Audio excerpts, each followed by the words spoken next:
our industry is truly what makes the world go round. I mean, we're payments, right? The world of plastic or contactless is, here. But nobody knows what we do. I mean, you use a credit card every day, I'm sure. Yeah.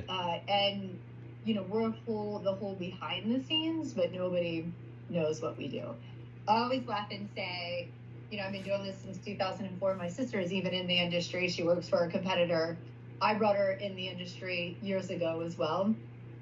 And my parents still don't understand what we do.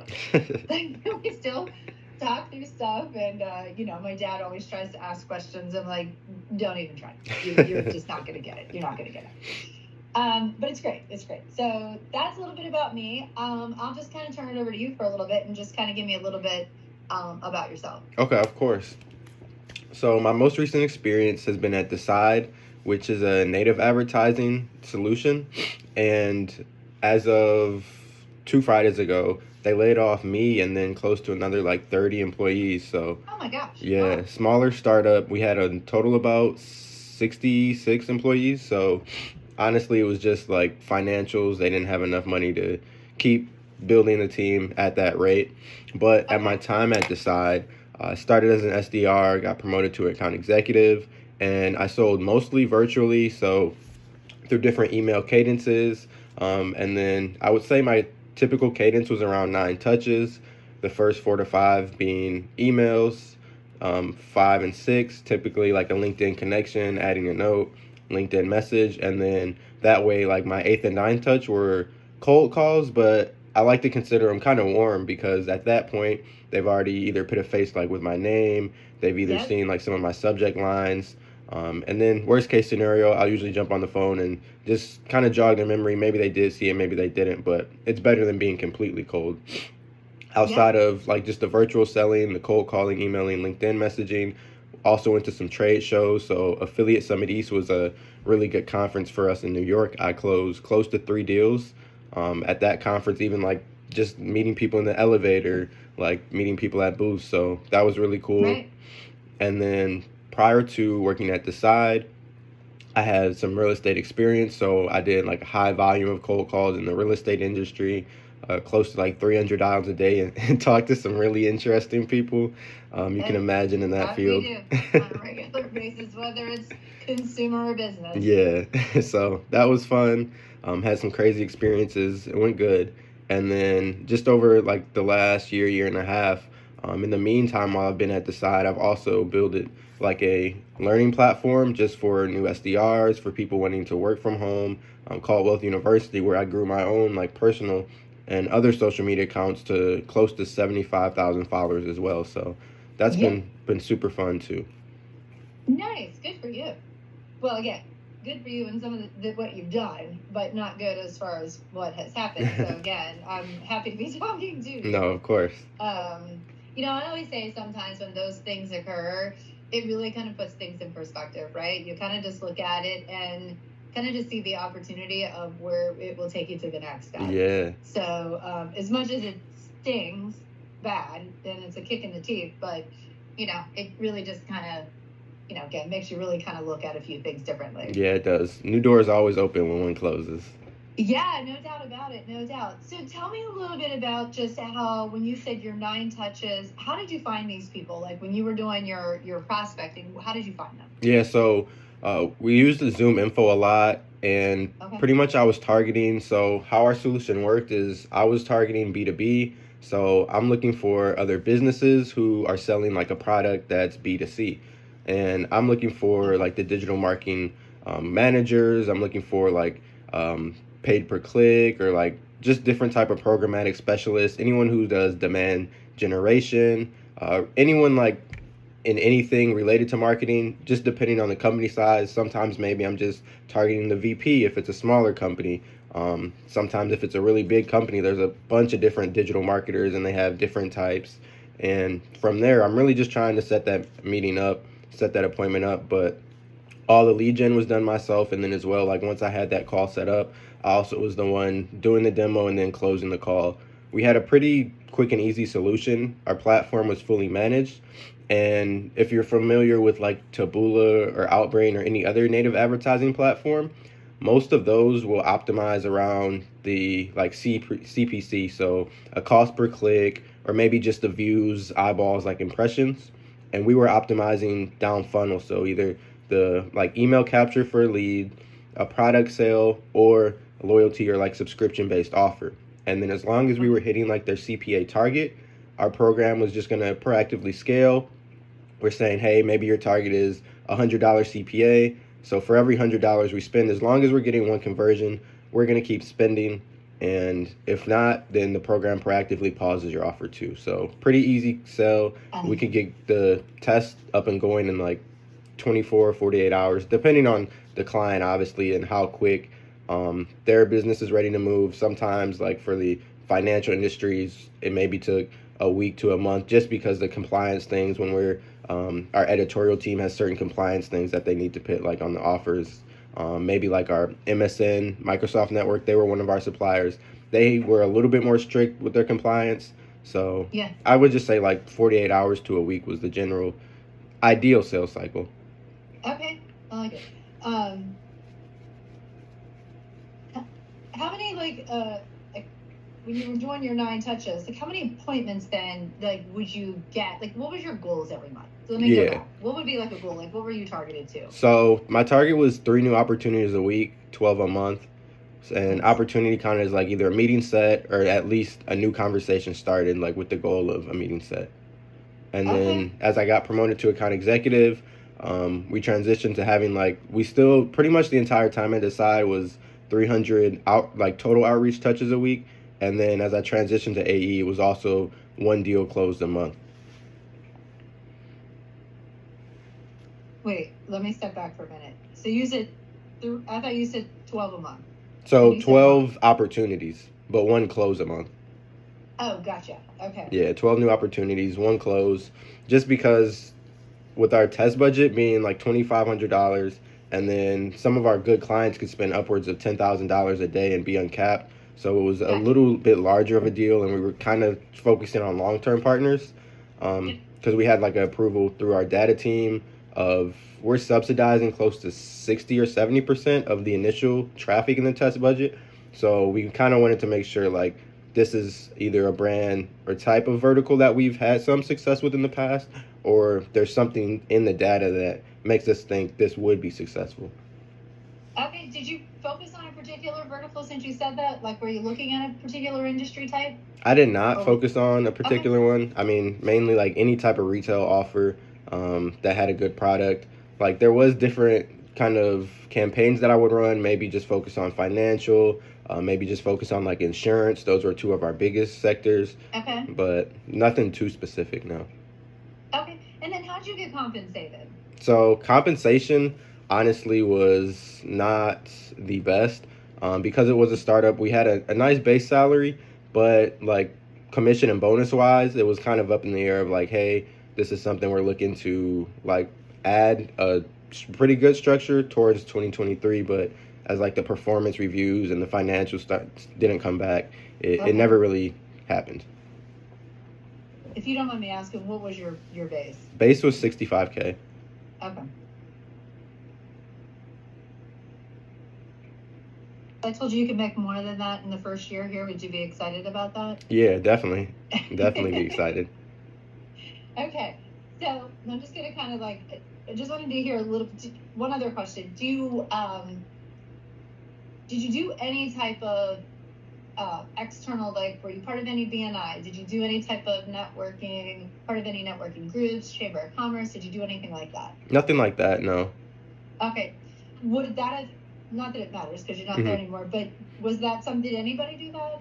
Did they market somewhere else? Not really. I mean, every once in a while, like we would have some of our account executives, if there was like a specific business or account we're targeting, maybe like drop them off some pizzas or bring them some donuts or something like that. Okay. But outside of like the in-person conferences, and then I did go down to, they built a new office in Austin, so it was right around like a big tech conference, and we did do some like networking, some happy hours, some things like that, but nothing in person outside of that. That's okay. And then just for clarification, when you said you did your 9 touches, email, LinkedIn, cold calling was in person. So most of your appointments were done in person, or were they done over the phone? Over the phone. Cold calling was over the phone. Over the phone. Yeah. Okay. Did you do anything in person? In person, no. It was a remote role, like just the conferences, and then like maybe if they flew us out to the office, that was it. Okay. What are your thoughts on? Because I mean, you can do this job again over the phone, but for the most part, we are face to face. Okay. Would that be an issue for you? No, not an issue at all. Like with the real estate, that was a lot more in person. So Yeah. a lot of in person sales. I'm going to share my screen with you because I'm going to share a document with you. Okay. And this is our comp plan. First of all, do you have any questions? Because I'll give you kind of a little background of what the role looks like, our role. So we are cold calling fools. In the beginnings, I always say the first 90 days, we are hardcore prospectors. Okay. So we will target about 40 to 50 businesses a day. Okay. Whether some are in person, some are over the phone. I love it that you said you had a 9-touch process. Made my heart go pitter patter because I always use a 4-touch process, and I teach my team to a 4-touch process. Similar to what you say, a business owner needs to see you more than one time. Just me dropping in once, they have no idea that the business card goes in the trash or whatever you're dropping out. It means nothing, right? So I love it that you said that. So we target about 40 to 50 businesses a day. We look to find 2 opportunities a day. So again, I love how you said that. And our opportunity is the fact that we're going to move that business through the sales funnel. Right. That's what we look at as that. In theory, we look to have anywhere between 5 to 7 appointments a week. That's what we're looking for. Okay. When I say appointment, it can be it could be a 15-minute conversation. That could be a 30-minute conversation. It could be a 2-hour-long meeting, depending on the type of business, what's going on, and the time that the business owner gives you. Because again, we go through a full needs analysis of their business. So it depends on, again, what that looks like. So we look for 5 to 7 of those appointments a week, and we look to close 2 deals a week. Right. So that's when I was going through your scenario. But again, for us, our sales cycle is about a 20-day sales cycle. That's how ours works. You can one call close a deal, but for the most part, when I sit down and do a needs analysis with someone, I'm going to go back as a follow-up and then present my proposal, and I'm either going to close it right then, or I may go back a 3rd time. Okay. It just depends. The idea is to close it at least on the 2nd appointment, but it, again, just depends on what goes on. So we look for those 2 opportunities a week. We do a lot of networking as well. So we look at, who do we network with? We can do partnerships where I partner with the payroll rep, the insurance broker, the Aflac person, CPAs. We have IT people, marketing folks, web designers. Because again, we're all talking to the same person, right? So think about it, if you and I were partnered together, I'm talking to the same person. I can ask the question about how they market and advertise their business. I could toss that referral over to you, right? Okay. Yeah. You could have done the same thing for me, refer business over to me, find out again how they handle their non-cash payments. You could refer that over. So those are the types of partnerships we look at and work with. So we look to have a minimum of 2 of those networking appointments a week too, where we call them like coffee dates or just networking meetings where you might be just exchanging leads with somebody. Is it the payroll rep, as I said, the Aflac rep? Or is it a true partnership? Like we'll do a revenue share on, you want to join the chamber, you want to be, we look at a lot of associations where we become the preferred vendor of the association. When that occurs, you own that association yourself. So now you have access to all those members. So we do 2 different things. One, prospecting, cold calling. The other is forming partnerships.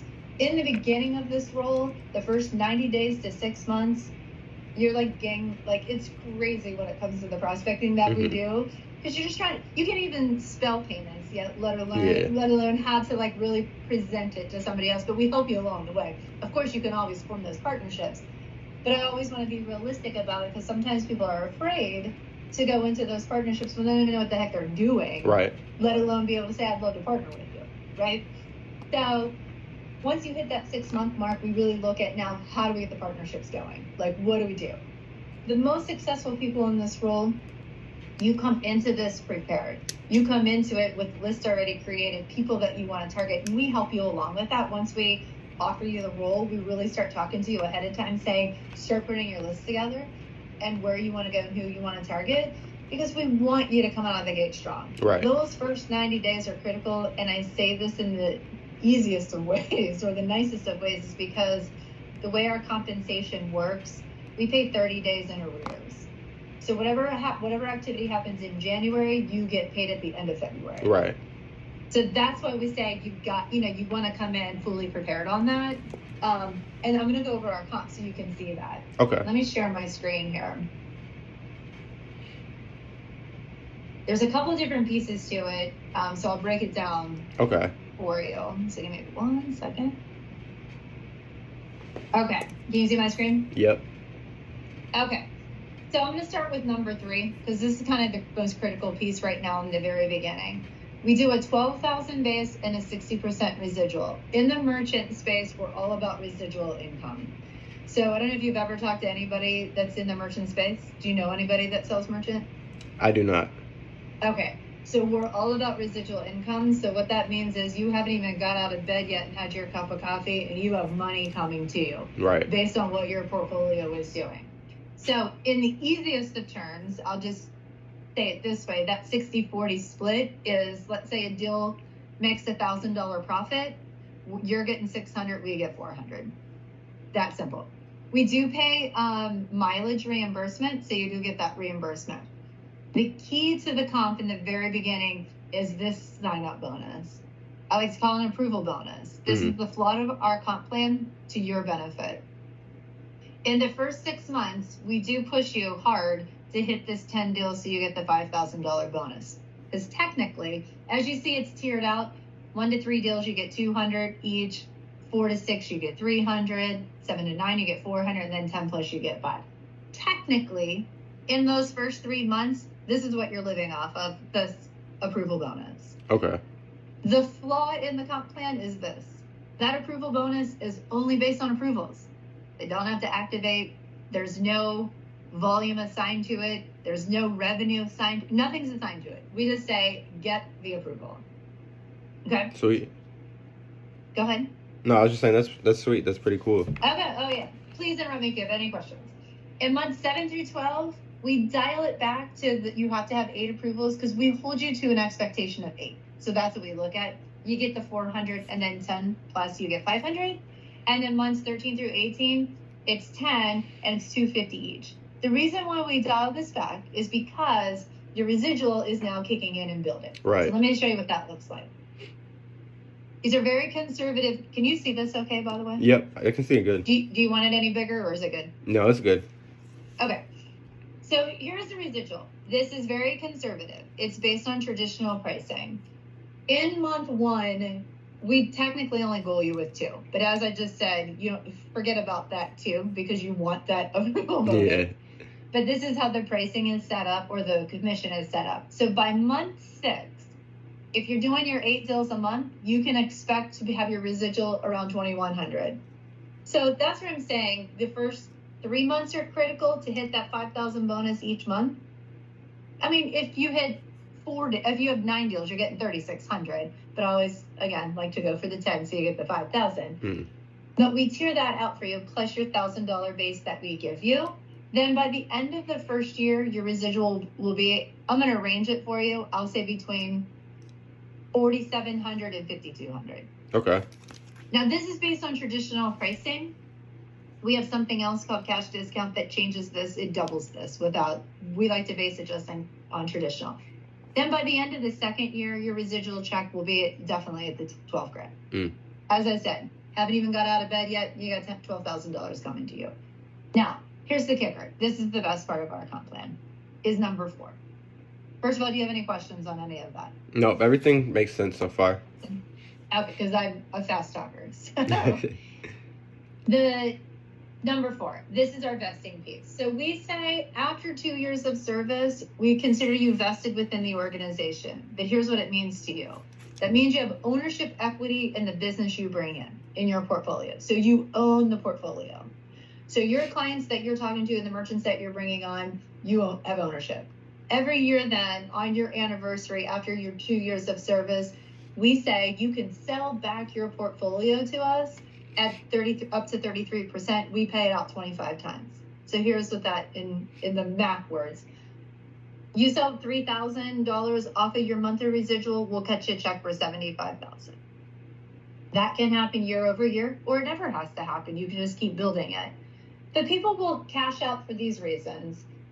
you're buying a house, you need a down payment, you're buying a new car, you want to take a vacation, pay off debt, you got, I don't know, having a baby, getting married, Right. whatever it is, I don't care. You want to cash it in and put it in an investment. You can do that too. It's your money. That's the kicker to our comp plan, is that vesting piece. The other piece to it is the 60% split. It's huge.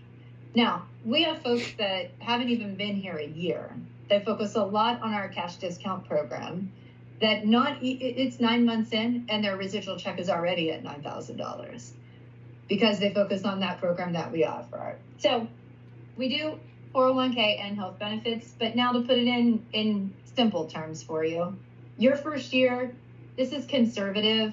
You could expect to make anywhere between 70 and 80,000 in your first year. Okay. In year two, you're well over 100,000, and then it just keeps on building from there. It's just the key is the first 3 to 4 months. That's the key. That makes a lot of sense. What's that? That makes sense. Yeah, because again, I mean, there's no doubt you work like a dog in this industry in the beginning, but in our world, you got a fantastic background. You got a great background. You got like a lot of things that we look for. In our world, we give you training. I work with my folks. I'm in the field with my folks, so you wouldn't be out in the field by yourself. You got to stay solid for the first 6 months. It's a punch. There's no doubt. You stay consistent with it, and then it just kind of goes from there because you're building your networks.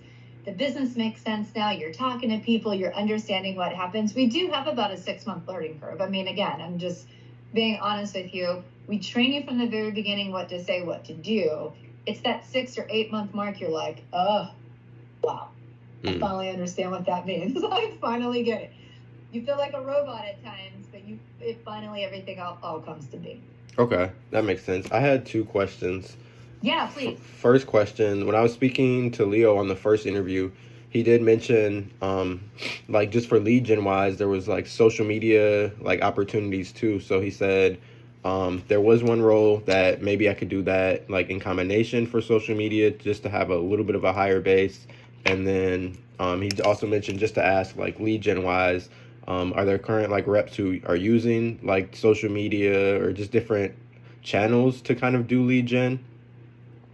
Okay, so a couple of things. So this role is like it's a W-2 role, right? But we really show it as an entrepreneurial position as well. So yes, we talk a lot about social media and advertising yourself, advertising Talis.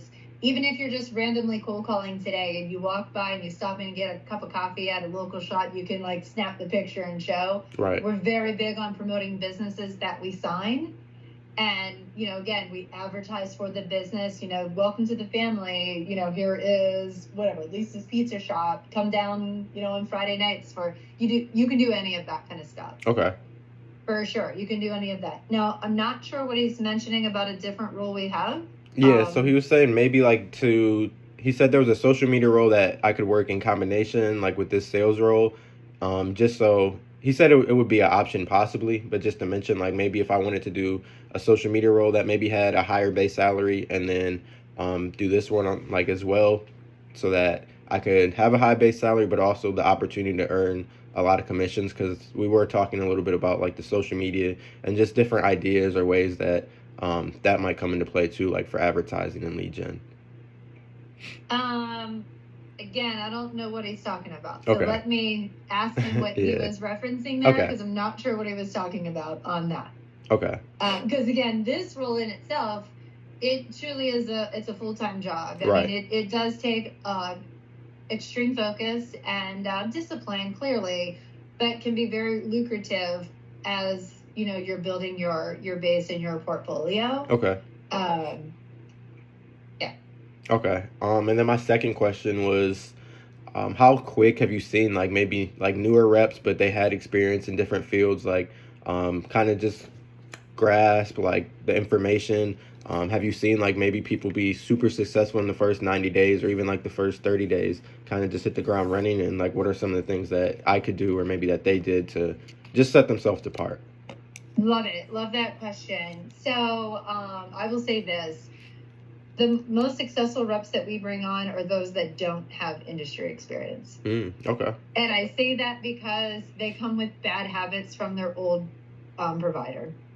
So when they come here, they struggle with the Talus way, because not that we do anything different, but they come in with a little bit of a chip on their shoulder, and I mean this in the nicest of ways. I mean, I told you I've got industry experience, but they come in with, they think they were something somewhere else, and they really just trip all over themselves. So the best people we have are those that do not have industry experience. I'll even give you an example. Reed, who is, he's not in your area, but he's near Michigan. Let me think where he is. He's actually a college student. Okay. He graduates this year. He made our Rookie of the Year last year. So he made our Cabo trip. He went to school full time and worked for us full time. And this, he graduates us at this May, but we're his internship, so he'll be working full time now. Like, he doesn't have class right now, but he would go to class till like 2, and then get out in the field and work from like, 2 to 7 and sales business. So I always use Reed as an example of a kid who, and he's a kid, right? Yeah. I mean, I don't know. I mean, you're young yourself, but you know what I mean? Yeah. Think about yourself. You're in college. Is this the job you would probably pick to do? Probably not. Right. But he did very well. I'm trying to think of, we have another gentleman who, not industry experience. I'm trying to think where he is. His name's Bill. All he sells is our cash discount. He's the person I'm talking about. He hasn't even been here a year yet. He's like 9 months in, and his check is already almost at 10 grand. Wow. In the very beginning, he tripped over himself too, like kind of fighting himself. And then all of a sudden, like within his 3rd month, the light bulb went off and jammed it out, clearly. So it really comes down to the individual. And I say this, when I say it comes down to the individual, it comes down to, do you take to the coaching? Do you take to the advice and kind of stay out of your head? And I say that because you're out doing your thing, right? You're not punching a clock. I'm not calling you and saying it's time to get out of bed. Let's get to the office. We are remote. But, I work with my team closely. We talk on a daily basis. We put programs in place that make sense. It really is up to the individual to execute it. Of course. And as long as you're executing it, you're golden. And once you get into the routine, then, I dial back, because, again, you're doing what you need to do then. And I don't mean it in a bad way that I'm on you like a, you know what I'm saying, right? But it's important to me that everybody hits the ground running. So that's where I say, get the leads together. Think about who you want to talk to. Even if you're just writing a list of, this is where I go to the doctors, here's my dentist, this is where I have my favorite pizza, I get my oil changed here. When you're in this industry, every single person now becomes a prospect. Right. So you find yourself like, I'm grabbing this cup of coffee. You're looking over the counter as you hand that business or your credit card over to say, like, how are they swiping that card now? Your friends now become part of the program, because, they get, when you're out with your friends and you're asking about merchant, they're like, really? Yeah. So everybody that you're around now starts selling for you. Okay, that makes a lot of sense. And then, like, what are some things? I know I talked in a big circle, but I hope it made sense. Yeah, no, that makes sense. I think probably one of my last few questions, like, what are some things that you're looking for, like, from those businesses, or that you're kind of using the value prop when you're selling, like, those merchant services? What are we looking for? Yeah. From the merchant? From, like, a business, like, to be a potential lead. Like, say, when you're handing them the credit card, like, what are some things that you're looking for? Like, just some cues. So, anybody who takes payment is an opportunity for us. So we'll start there. Okay. Payment is an opportunity. It really, the conversation goes in so many different directions, because we really are that value proposition. I like to say as well, I love the title that we have here, solution consultant, because that's what we are. We problem solve. Right.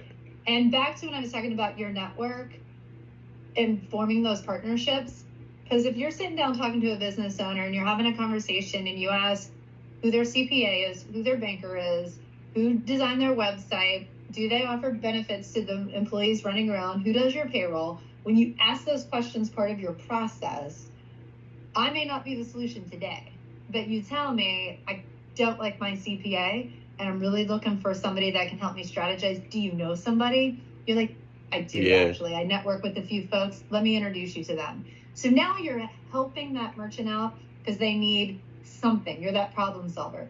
Today you may not get the merchant, but you'll get that merchant down the line. Plus, now that you're referring over now to the CPA is going to refer you business. Right. That makes sense. So that's where I say we really look for problems to solve and look for, and if it's not me, it's going to be somebody in my network that's going to solve that problem for you. But I know I'm going to get it back later on. Yeah. Okay.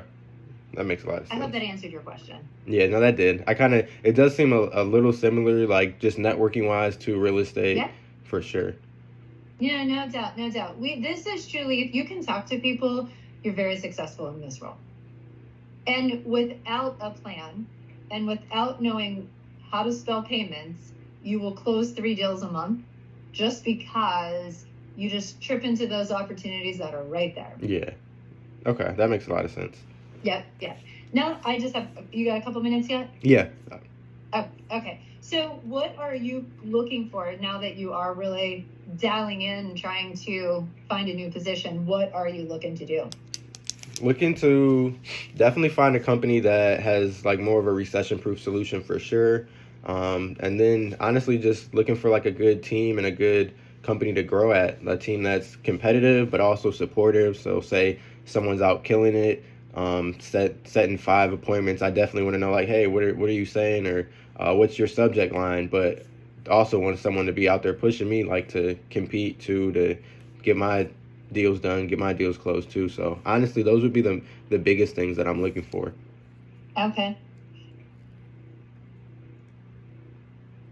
How do you feel about Talis so far? So far, I feel good. I definitely feel like just having the network I do, it would be a nice transition.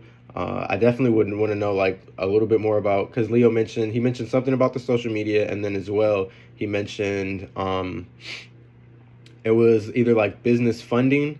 It was like some type of business funding offer that you guys have too that he said is like really good. So even just learning a little bit more about that and like how they would be selling that, I'd love to learn more about. Yeah, I mean, our business funding that we have is, so typically, I mean, it's not necessarily for this alone, but when we do, again, back to that solution selling, when we ask questions around, hey, like, I don't know, if you're looking at increasing your inventory, or if you're just having some issues with paying the employees, taxes, when we have our needs analysis, so much information comes out in that conversation. And so our funding, we partner with an outside organization. The business owner only has to be in business for 1 year.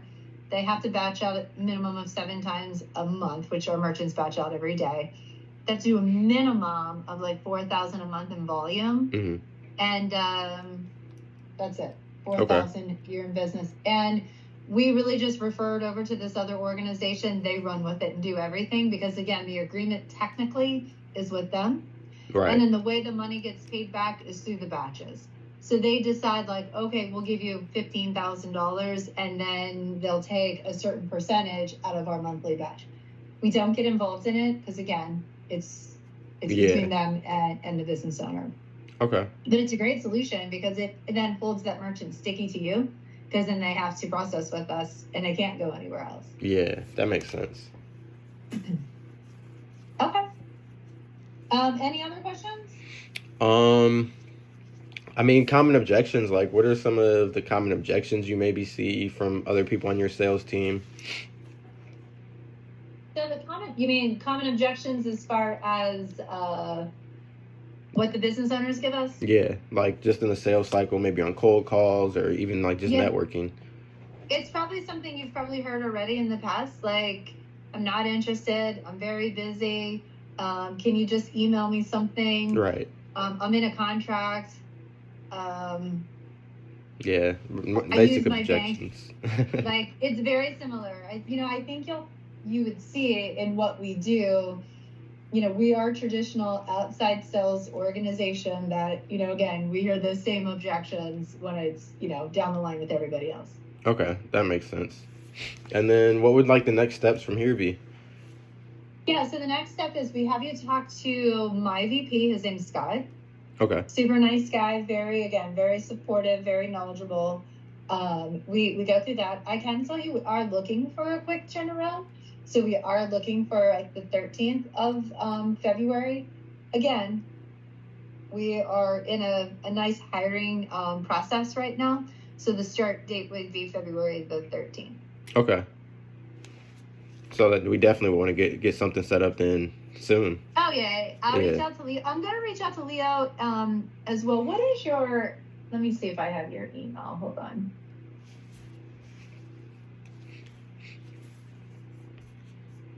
Oh, of course I have your email. You're on the invite. Woo.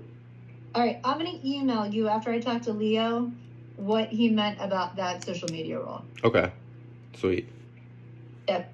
Honestly, I do feel you could be very successful in the sales role. Yeah. No, I definitely do. You already have the skill sets and the habits of what we look for in every person that comes in here. You already have those in play, which is awesome. Okay. Okay. Well, very good. Well, I'll reach out to Leo and then I'll have him get something scheduled with you with Scott. If there's anything you need, again, my email's in the invite as well. So feel free to email me if there's something that pops up. I appreciate it. I enjoyed our time. Thank you so much. Thank you. Have a good one. You too.